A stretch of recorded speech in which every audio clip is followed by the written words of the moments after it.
Oddiy seshanba kechasi. Siz sevgilingiz bilan supermarketga oziq-ovqat olishga ketyapsiz. Ichkariga kirasiz. Kirish joyidagi kamera yuzlaringizni qayd etadi. Keyin esa siz shunchaki yo'q bo'lib qolasiz. Magazindan chiqmaysiz. Mashinaga o'tirmaysiz.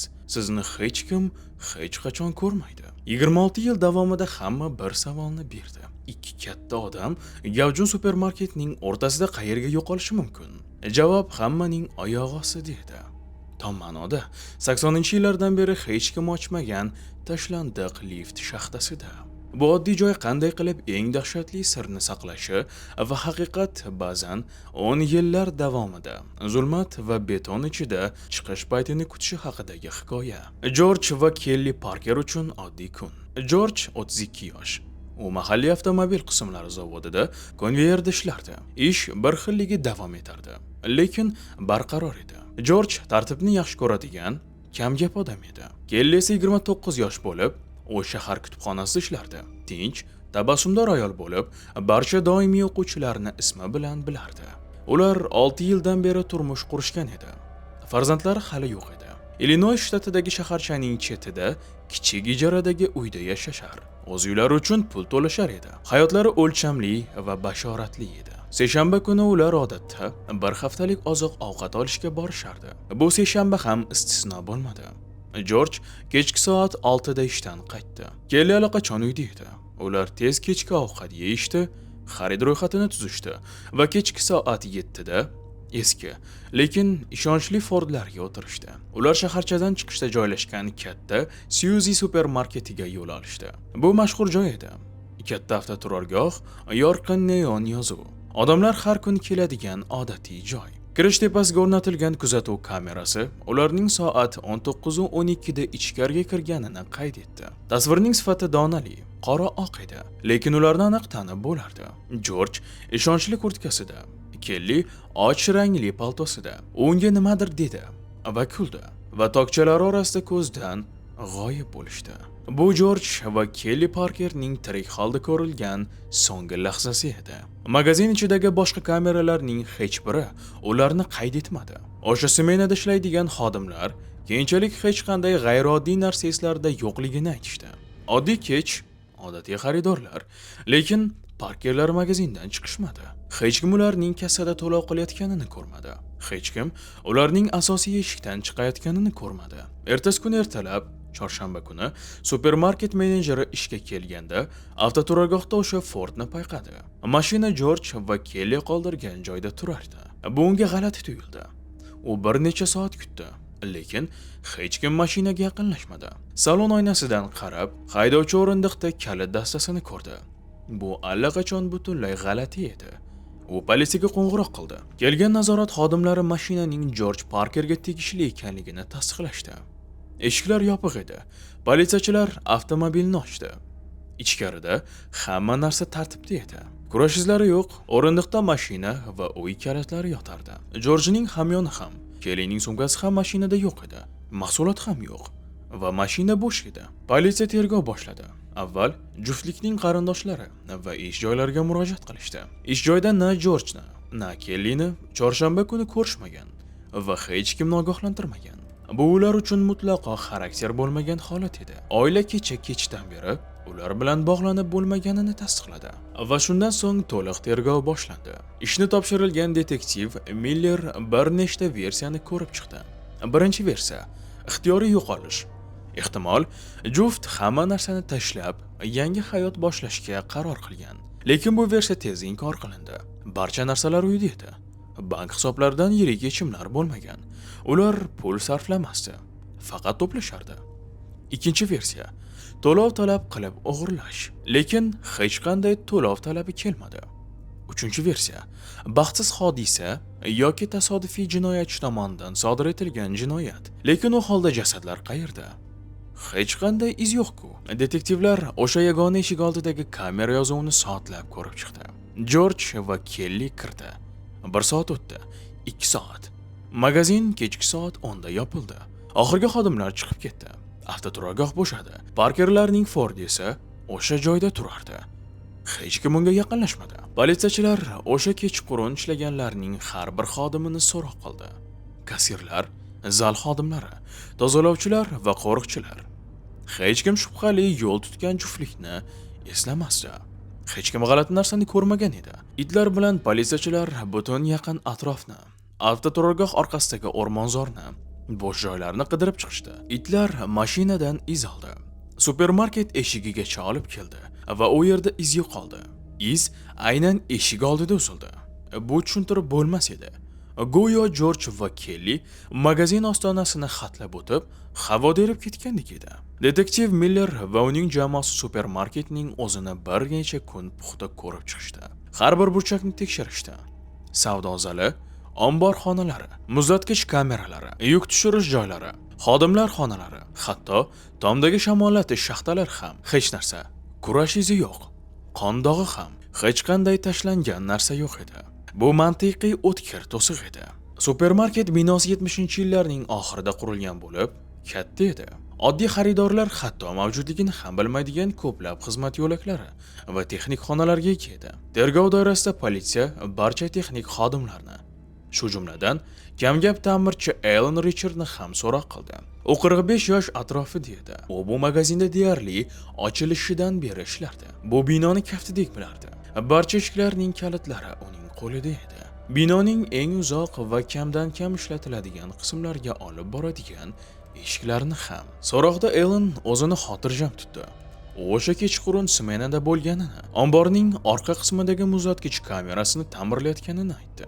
Hech kimni ko'rmagani va hech qanday shubhali narsa eshitmaganini bildirdi. Uning gaplarida biror ushlanadigan narsa yo'q edi.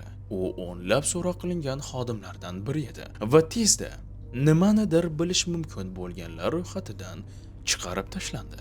Yillar o'tdi. Parkerlar ishi mahalliy gazetalarning birinchi sahifalarida tushmadi. Tabassumdor juftlikning surati ustunlar va e'lon taxtalarida osilib turardi.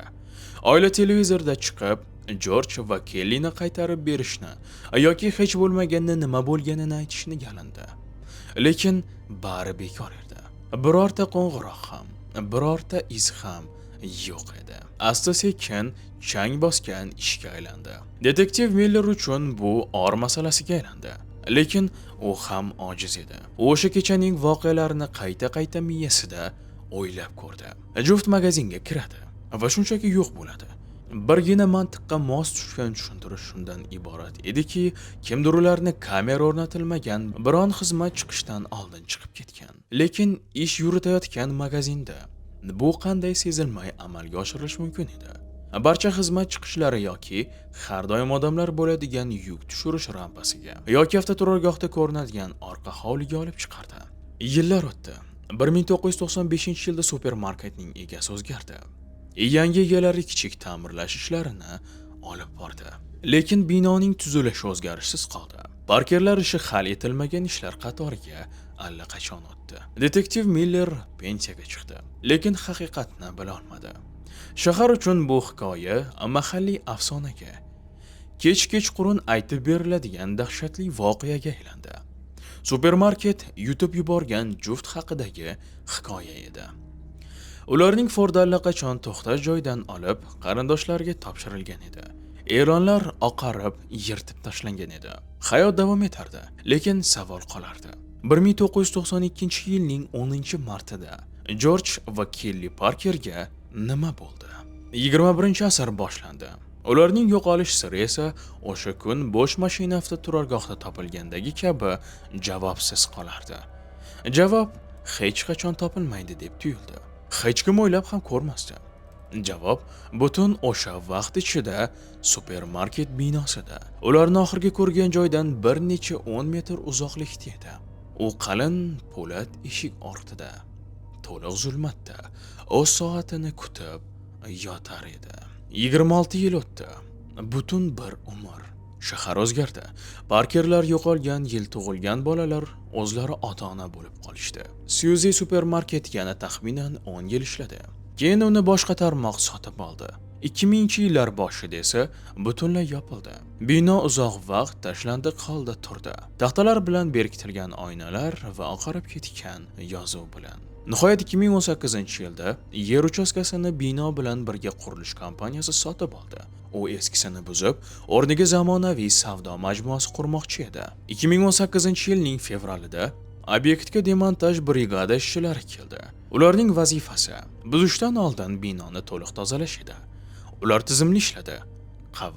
Qavat eski uskunalarni olib chiqib, ichki to'siqlarni buzishdi. Podvalning eng uzoq burchagida, eski omborlarning orqasida ular g'alati narsaga duch kelishdi. Bu dastaksiz qalin po'lat eshik edi. Uning ustida qorayib ketgan qizil harflar bilan yozilgan yozuv bor edi. Favqulodda lift. Foydalanmang.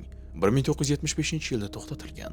Qalin chang qatlami va temirlardagi zanglash ushbu eshikni haqiqatdan ham juda uzoq vaqtdan beri ochmagan degan haqiqatni tasdiqladi. Prebebning qo'lida bo'lgan binoning eski texnik rejalari bo'yicha bu podvalni birinchi va ikkinchi qavatlar bilan bog'laydigan yuk lifti bo'lib, avval u yerda ma'muriy ofislar joylashgan edi. U parkerlarning yo'qolishidan 7 yil oldin, ya'ni 1975-yilda avariyali deb e'tirof etilgan va ekspluatatsiyadan chiqarilgan edi. Ishchilar ko'taruvchi devorlarni buzishni boshlagandan avval shaxtani tekshirish kerak edi. Levach va gidravlik asbob-uskunalar yordamida ular katta kuch bilan qotib qolgan eshiklarni qiyinchilik bilan ochishdi. Burniga og'ir changlik, namlik va yana nimaningdir shirin chirik iforning hidlari urdi. Ichkarida qorong'ulik hukmron edi. Ishchilardan biri kuchli fonar bilan ichkarini yoritdi. Yorug'lik nuri zulmatda shaxta tubini yorib chiqdi. U podval sathidan taxminan 3 metr past edi. Tubi qurilish axlati, karton parchalari va eski lattalar bilan to'la edi. Lekin bu axlat qatlami ostida yana nimadir ko'rinardi. Oq rangli va g'ayritabiiy darajada to'g'ri shaklda. Ishchi hamkasbidan ikkinchi fonar bilan yoritishni so'radi. Ikki nur tubiga to'planganda hamma jim qoldi. Axlat va chirigan mato orasida odamning suyaklari aniq ko'rinib turardi. Bosh suyak, qovurg'alar, qo'l va oyoq suyaklari. Va ularning miqdori juda ko'p edi. Bu yerda bir emas, 2 kishining qoldig'i yotishi ayon edi. Preba darhol ishni to'xtatib, politsiyani chaqirishni buyurdi. Sobiq supermarketning hududi bir zumda jinoyat joyiga aylandi qoldi. Kelgan detektivlar va sud tibbiyot ekspertlari qunt bilan ishlashdi. Qoldiqlar shaxta tubidan ehtiyotkorlik bilan olib chiqildi. Ular skeletlashgan edi, lekin quruq va yopiq muhit tufayli ajablanarli darajada yaxshi saqlanib qolgan edi. Suyaklar bilan birga kiyim parchalari ham topildi. Deyarli butunlay chirib ketgan och rangli palto, ichki kurtkasiga o'xshash qattiq matoning bo'laklari. Keyin esa ikkita asosiy topilma topildi. Oddiy oltin uzuk bitta kaftning suyaklari yonida yotgan. Bir tutam kalit. Kuchli oksidlangan, lekin hali ham tanib bo'ladigan. Ulardan biri 90-yillar avtomobilining kalitiga o'xshar edi. Bu topilma haqidagi xabar bir zumda shaharga tarqaldi. Allaqachon pensiyaga chiqqan bir qariya politsiyachi mahalliy yangiliklarda bu haqida eshitib, idoraga qo'ng'iroq qildi. Parkerlar ishini tekshirishini talab qildi. Bu hikoyani hech qachon eshitmagan yosh detektivlar arxivdan sariq tus olgan qalin papkani chiqardilar. Ustida yozilgan edi: Jorj va Kelli Parker bedarak yo'qolgan 1992-yil. Hamma narsa bir-biriga mos keldi. Kiyim tavsifi Kelli oilasining uning uzatish uzugi sifatida tanigan uzugi va albatta Jorj magazinga kirganida cho'ntagida bo'lish kerak bo'lgan o'sha kalitlar. DNK ekspertizasi qarindoshlardan olingan namunalar yordamida o'tkazilib, yakunni tasdiqladi. Lift shaxtasida topilgan qoldiqlar Jorj va Kelli Parkerga tegishli. Sud tibbiyot ekspertlari o'lim sababini ham aniqladilar. Ikkalasi ham balanddan qulab tushishga xos bo'lgan ko'plab suyak sinflari mavjud edi. Jasadlarning shaxta tubidagi joylashishiga qaraganda, ular shunchaki qulab tushmagan, tepadan tashlanganlar. Bu qotillik edi. Yillar davomida hal etilmagan bedarak yo'qolish ishi 2 kishi o'ldirilganligi haqidagi faol tergovga aylandi. Detektivlar ish materiallarini qayta o'rganishni boshladilar. Asosiy savol 26 yil avvalgidek qoldi. Kim qildi buni Lekin endi ularning detektiv Millerdan bo'lmagan narsalari bor edi. Ha, bu jinoyat joyi. Qotil ushbu liftga kirish imkoniyatiga ega bo'lishi kerak edi. U liftning ishlamayotganini va hech kim tekshirmasligini bilish kerak edi. U ikkita katta odamni xizmat hududiga sezilmay olib kirib, ularni shaxta ustiga chiqarishi ham kerak edi. Gumonlanuvchilar ro'yxati keskin to'rayganda, politsiyachilar 1992-yilda Syuzida ishlagan barcha xodimlarning ro'yxatini qayta ko'rib chiqdilar va bir ism darhol e'tiborni tortdi. Ha, bu o'ylab turganingizdek, Alan Richards edi. O'sha ta'mirchi, barcha eshiklar kaliti qo'lida bo'lgan odam. U endi 70 yoshdan oshib qolgan edi. Tinch shaharchaning kichkina uyida yolg'iz yashar edi. Detektivlar uning oldiga kelganida u hech qanday hayrat bildirmadi. Xotirjam edi, deyarli befarq. U bu yo'qolgan juft haqidagi o'sha voqeani xaresda yo'qligini aytdi. Lekin yangi ma'lumot bera olmasligini bildirdi. Lekin politsiyaning endi yangi dalillari va yangi savollari bor edi. Ular undan favqulodda lift haqida so'radi. Alan uni eslaganini aytdi. Lekin 92-yildan ancha oldin u payvandlab muhrlanganini da'vo qildi. Ammo shaxta eshiklarini tekshiruv shuni ko'rsatdiki, ular payvandlanmagan. Shunchaki eshik qulfga qulflangan. Uning kaliti faqat xizmat xodimlarida bo'lgan. Supermarket arxividan topilgan eski ish jurnallarida Parkerlar yo'qolishidan bir hafta oldin Alan qo'li bilan yozilgan yozuv bor edi. Unda eski shaxtalardagi ko'rsatuvchi mexanizmni tekshirish haqida so'z yuritilgan edi. Bunda faqat u liftni bilganini, u yo'qolish oldidan u bilan to'g'ridan-to'g'ri munosabatda bo'lganini isbotlardi. Ehtimol u yagona kishi edi. Kim bilardi? Lift umumiy tarmoqdan uzilgan bo'lsa ham, tom ustida texnik joylashgan vint yordamida uni qo'lda harakatga keltirish mumkin edi. Motiv esa ehtimol oddiy va shafqatsiz qaroqchilik edi. Jorj va Kelli tasodifan xizmat yo'liga kirib qolgan bo'lishi mumkin. Hojatxona qidirganda, balki biror yordam so'rash uchun, yoki Alan ularni biron bahona o'ylab topib, u yerga o'zi chaqirgan. U naqd pul va qimmatbaho narsalarni olish uchun ularga hujum qilgan bo'lishi mumkin. Ularning hamyoni va sumkasi hech qachon topilmagan axir. Keyin guvohlarga barham berish uchun u binoni mukammal bilishidan foydalandi. Ularni tashlandiq lift shaxtasiga, jasadlarni yashirish uchun ideal joyga olib bordi.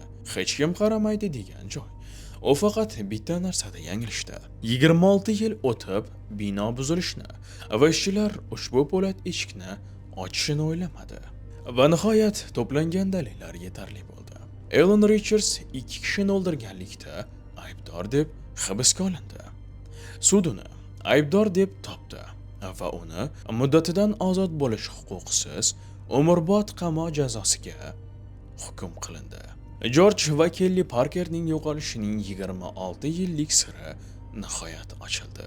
Yana bir yil o'tganda, xuddi Tupac Shakurning yili kabi, ya'ni 27 yil ichida bu jinoyat ochilgan bo'lardi. Ularning oilalari qoldiqlarni dafn eta oldi va o'sha oddiy mart kechqurunida ulardan olingan tinchlikni topdi. Ha, azizlar, o'lim har qachon va har qayerda bo'lishi mumkin.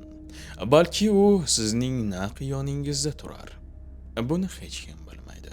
Qadrli tomoshabin, siz Qora Papka kanalini tomosha qildingiz. Agar kanalda yangi bo'lsangiz, qo'ng'iroq va obuna tugmasini bosib qo'yishni unutmang. Keyingi videolarda ko'rishguncha, xayr.